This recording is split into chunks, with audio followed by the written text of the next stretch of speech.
awarded the first prize by Home Office 2 years ago for the excellent work they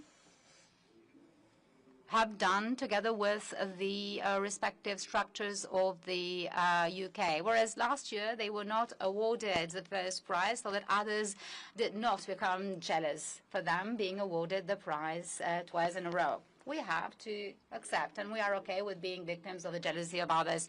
The last I wish to say is that it is high time we looked at another issue we have in the UK with many Albanians who settled in the UK many years ago and have been integrated in the life there. But when entering the country, they used passports, or rather identities, of the citizens of Kosovo, so that they could be admitted as war refugees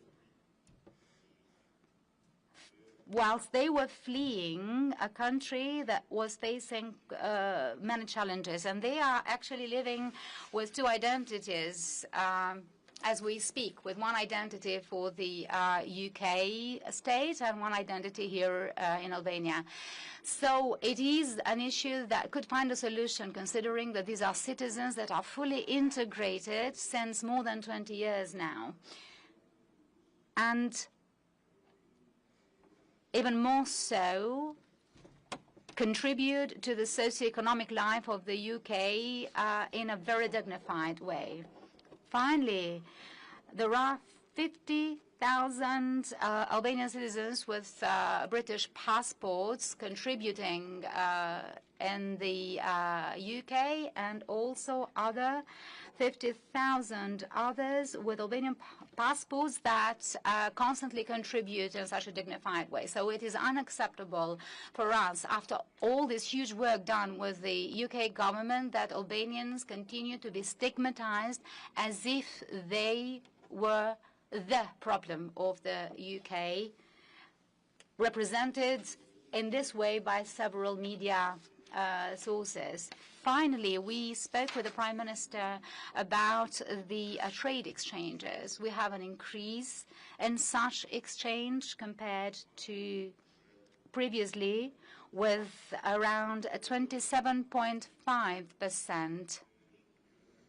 The total amount of such trade exchange is less than the budget of the Crystal Palace team. So it would be better that we increased it even further. Thank you. Well, thank you very much, Prime Minister Edi. It is my privilege to be the first British Prime Minister to come here for a bilateral meeting, and I think that is significant and reflects the closeness of the relationship between our two countries. And I'm so pleased that, having discussed this at plenum in my first week or so as Prime Minister, we're able to be here together in Albania and to have this bilateral meeting as a prelude to the EPC tomorrow. Congratulations on your election win earlier this week. And it is really significant to be here in Albania to begin what I see as the next chapter of our country's strong relationship, delivering security and growth here in Europe and, of course, in the United Kingdom. But also, for me, an opportunity to see firsthand how our two countries are working together on some of the biggest challenges that we face. So this morning, as you know, I was at the port in Durrës, where I saw our joint efforts to crack down on cross-border crime. Law enforcement from Albania, alongside law enforcement from the United Kingdom, working together on joint efforts. And as I set out in a white paper on immigration that we published on Monday, secure borders are central to our plan for change. And people want and deserve an immigration system that is fair, that works for our national interest, and that restores common sense and control to our borders. So I'm grateful, Prime Minister, for your support on this and your bold leadership. on the migration issues that the continent faces. Our progress together on reducing small boat numbers has been significant. You just went through the numbers again. That is over a period, a relatively short period, quite an incredible reduction. And I think it's a signal and an example of what can be done when two countries work together in this way. Our joint migration task force, as you have always emphasised, practical, sleeves rolled up, getting on with the job rather than endless memos, is working to deter illegal migration. And our prisoner transfer agreement is returning Albanian offenders to serve their time here. Together, we've supported young people to stay and build their lives and futures in Albania. The partnership between our two nations goes well beyond our cooperation to secure our borders, and we've talked about this a lot this morning. Albania is a staunch NATO ally and a key partner in Ukraine's fight against Russian aggression. That is so important at a time like this, including, of course, your support for the training of Ukrainian troops in the UK as part of Operation Interflex. And I've been to see that training a number of times. It is truly humbling and really important example of nations, like-minded nations, working together to a common cause. To that end, I'm delighted to announce the enhanced UK-Albania strategic partnership. Now, this partnership will boost our cooperation across defence and security. It will deter irregular migration and cross-border criminal activity, and, on top of that, maximise our potential for investment, infrastructure and growth, particularly in our vital defence industries. Which is why I'm also pleased to announce a joint statement of intent on defence industry cooperation. We will work together on the manufacture and sale of military vehicles, so another important step forward for our two countries, strengthening our national security, driving innovation and boosting economic growth for both of our nations. Now, this is a moment for European countries to step up and stand firm against Russian aggression on the continent. And later today, I will be visiting Albanian and UK troops who are working together to defend our freedoms and citizens, because the battle lines of Ukraine are the front lines of Western values. And for this bilateral meeting to be bookended by examples of our joint work on law enforcement and our joint work on troops and what we're doing in relation to Ukraine, I think is very strong evidence of the way that we are working so effectively together. But it is that defence of Ukraine that will continue, the UK will continue to lead in our efforts to support Ukraine. I am really grateful for Albania's steadfast partnership in that fight, showing leadership around the world in hosting the EPC tomorrow, where we get the opportunity to discuss this very issue in the context of European security.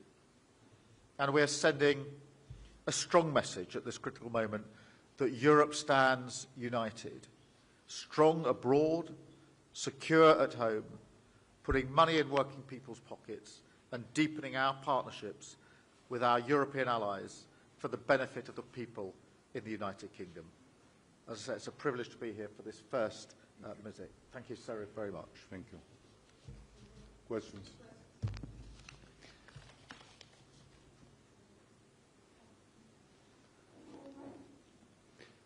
Mohamed Veliu from Top Channel TV. Honourable Prime Minister Starmer, during your meeting with Prime Minister Rama, did you discuss the issue of those who are considered as foreign hub in the UK to give an opportunity to your government to send away the asylum seekers or failed asylum seekers to then return them to the countries of origin? As Prime Minister Rama said, in 2022, we had a figure of 12,000 Albanians arriving in small boats, whereas we have now 94% less, 600 of them illicitly entering the country. Does your government have any plan to increase the number of visa for seasonal workers? Prime Minister Rama, how much will Albania continue to help the UK to have a similar facility to that of Italy when it comes to irregular migrants in the country? The effectiveness of the arrangements we've put in place in the last 2 to 3 years with the Joint Migration Task Force, which has led to that dramatic reduction in numbers down, as you rightly say, from 12,000, a 94% decrease. And we discussed how that work through the Joint Task Force could now be expanded to other countries in the region and how we could make it even more effective. We also discussed, coming out of my visit this morning, how we work together on other cross-border criminal activity and how our teams share not just operations but intelligence. And I think that is where this particular model has been at its most effective. And the Prime Minister, Edi, and I think alike in the sense that we prefer not to talk about a problem and walk around it over and over again, but to just get on, roll up our sleeves and deal with it. And that's the nature of the task force, an operational body, and some of the work I saw this morning is work I'm very keen to support, and I think it's an example to others. Thank you.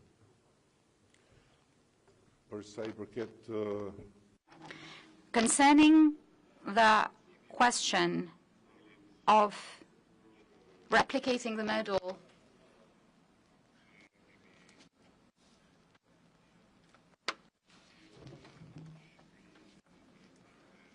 that was brought to Albania in cooperation with Italy, this is something that I've said from the outset. It is a model that takes its time to be tested. And if it works, it can be replicated, but not in Albania, in other countries of the region, where if the model results with a positive outcome, there is no reason that other countries should not offer their availability for that. I would also like to mention something that the Prime Minister touched upon. We talked about the summit slated to take place in London in October. Is it October? Yes. Under the Berlin process, where the UK is going to be the host of the process. And regardless of the fact that the Berlin process is one that has been built within the realms of the EU under the leadership of Chancellor Merkel to foster regional cooperation,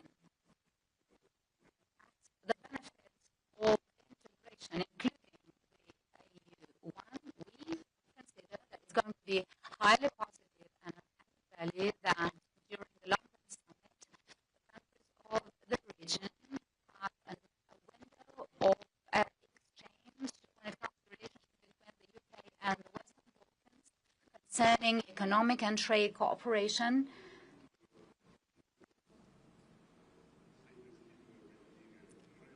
To enhance British investments in the region, as well as concerning mentioned, that is the extending of this cooperation we have against the criminal activity. We have a regional network that is in sync with the law enforcement structures in the UK, in order to make sure that this whole area is one where the activity of criminal networks dealing in human trafficking is fully under control.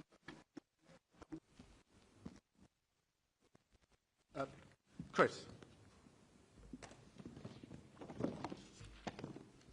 Christopher Hope, GB News. Prime Minister Edi Rama, you sound there like you're ruling out hosting an offshore processing centre for the UK, for migrants who arrive in the UK. Is that right? Or are you willing to have this model for the UK to support our attempt at dealing with this illegal migration crisis? And to you, Sir Keir Starmer, you are in talks about return hubs. We've learnt that today with a number of countries. Which countries are you talking to? And when will the first migrants be sent overseas to be processed? And will it see migrant hotels emptying more quickly than currently? You got it right. I have been very clear since day one when we started this process with Italy that this was one-off with Italy because of our very special relation, but also the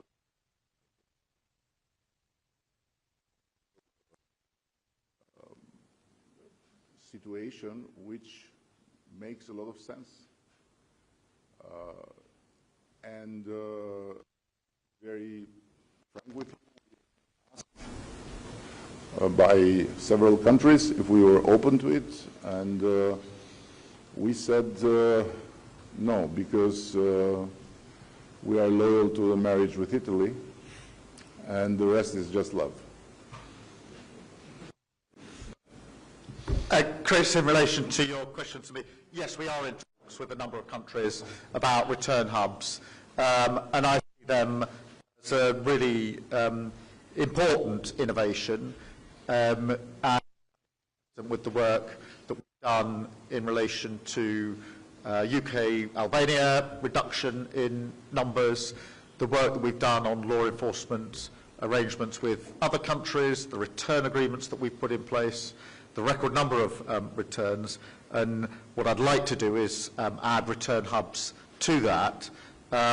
We are in those talks, and therefore at the appropriate time I'll be able to give you further details in relation to it. In relation to the asylum hotels, I think it's really important to be absolutely clear as to why we have the problem that we have, and that is because the last government ran an open borders experiment, and on top of that didn't process the claims of asylum seekers, and therefore tens of thousands of asylum seekers in the UK were in limbo because they weren't processed, they couldn't be sent back, or dealt with if their application was successful. They're literally an ever-expanding pool put into hotels at taxpayers' expense. And that is the inheritance, the mess that we have to pick up.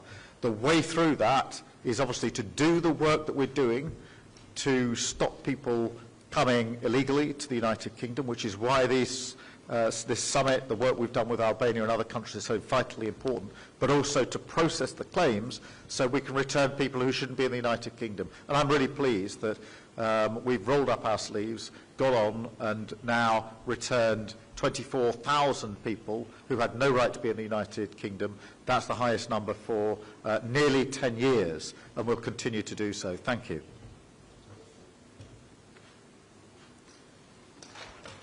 Thank you. Chris McKeon, Press Association. A question to both of you gentlemen on Ukraine. Vladimir Putin has declined to attend peace talks in Turkey today. Is there any hope for a ceasefire in Ukraine, and what is your message to Vladimir Putin?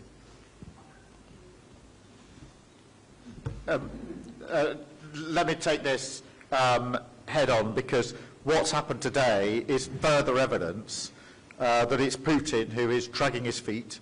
It is Putin who is causing the delay in a ceasefire.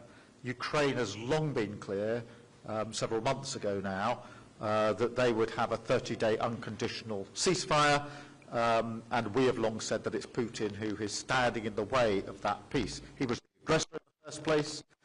There's only one country that started this conflict, that was Russia, that was Putin. There's only one country now standing in the way of peace, and that is Russia, that is Putin. We had a good meeting in Kyiv last Saturday where we managed to get a whole a wide group of countries into a supportive position for a ceasefire with sanctions if not.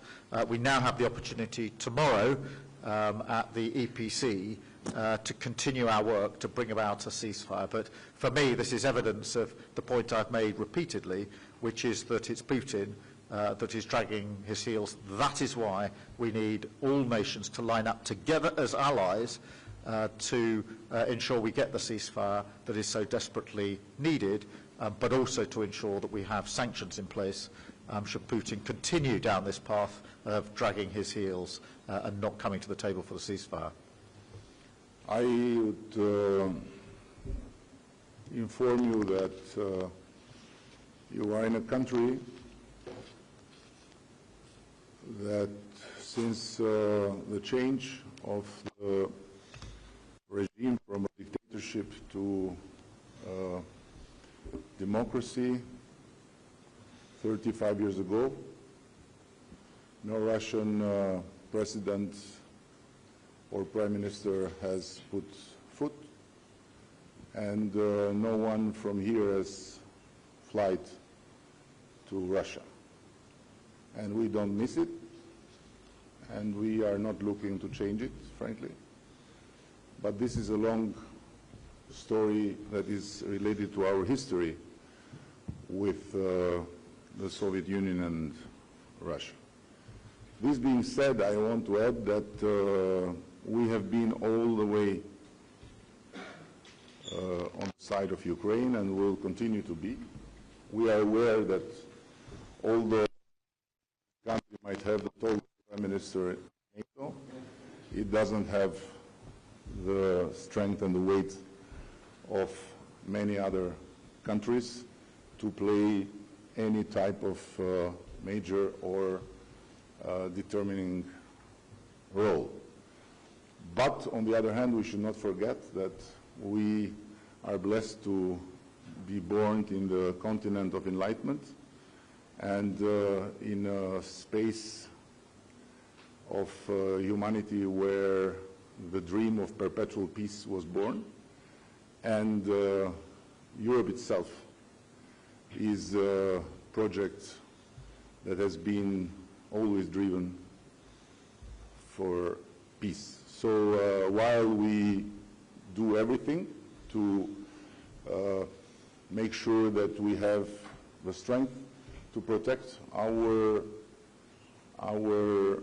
freedom and our values, we also should never give up in the search for peace. And of course, sometimes it looks very unfair, but it's the nature of being Europeans and of being on the side of humanity and not of barbarism, to look for peace even with barbarians. Thank you. Elia Zota from Clan TV. So the first question to Prime Minister Starmer. Your predecessors in government held very strong views and stances against the Albanian community. Sometimes they were very humiliating and denigrating.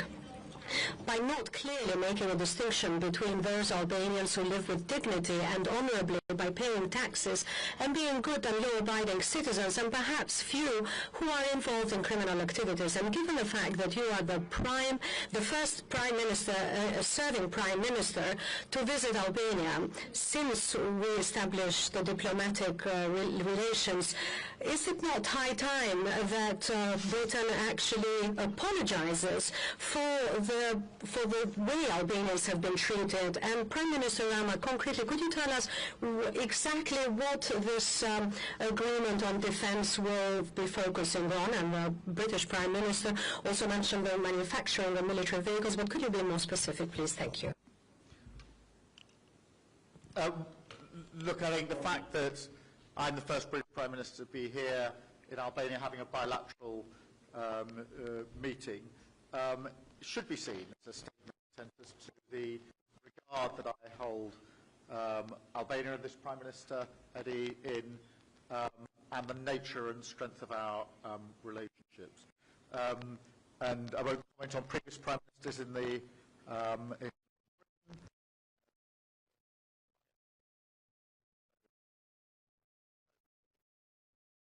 the the hard yards of actually dealing with the problems that we have to address. I'd rather not shout about a challenge and a problem. I'd rather roll up my sleeves and seriously and pragmatically get on with solving it. And that, I think, is what we've proved in the last few months and years has been a much more effective way of dealing with the issues, including the joint work we saw today on law enforcement, which deals with very real issues of cross-border crime. We can't pretend that they're not there.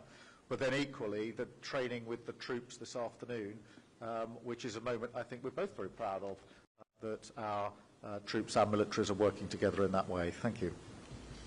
Well, but we have to be fair and to not forget that it was not any British Prime Minister that did anything to offend the Albanians and to single out the Albanians. There were few other individuals that did it, but there's no excuse to ask because they were taken out from the British people by vote. So cursing the Albanians was not a good idea because the curse went back and they are now out of the parliament. So it's enough. We don't need more than that. And on the other hand, I have to say that what we have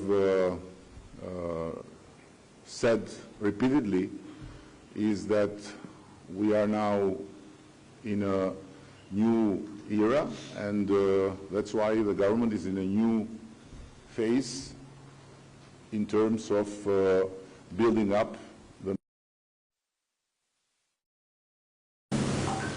and what we are doing with a great ally with an incredible knowledge, let alone the money, although they always complain, the Brits, that they don't have enough money, but I wish they knew that they are very rich. No, really. I wish they knew how rich they are. And we are very honored to have this partnership, hopefully starting with producing vehicles that will serve, of course, our common purposes, and then from there to more the merrier. So this is the understanding, and I want to again underline that for us it's a big honor to have the British Prime Minister visiting our country, and as Keir said, is the most important, the most profound, and the most appreciated gesture of respect and of high consideration for our small country. So we look forward to build more on walls and make a strong building of our relation. Thank you so much, and enjoy Tirana. As I said to the Prime Minister, we are fighting to make sure tomorrow you have Albania weather, not London weather. But if it will be rain, you'll take the blame. Thank you.